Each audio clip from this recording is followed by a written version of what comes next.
Wala lang mga katapos. Silang na po gisahon ng lamas. Una na po ipaksiw. Diba? Sa golden brown lang natin ito. So tama na yan mga katapos. Ibutang na natin ang tuna. Ay, upat naman na ni kahiwa. Pila naman ni. Ayan mga katapos. Wait lang. Timplahan naman natin.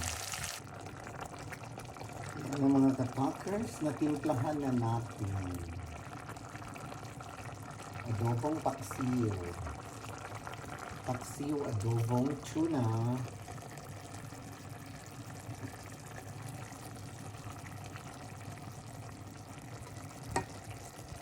Ito lang balihon mga katapos.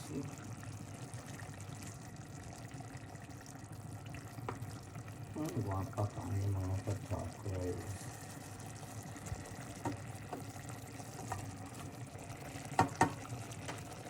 Ayan. Ato lang pa itusin. Pagkalamian ni mga katapos. Wala lang dyan ko'y okra o talong. Prefer na lang pure legs. Ato sa pagbason gamay mga katapos.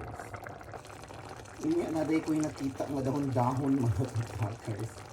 Fresh sibuyas. Dahon nga dagko kay. Ay akong dibutang nga dahon. Hapit na.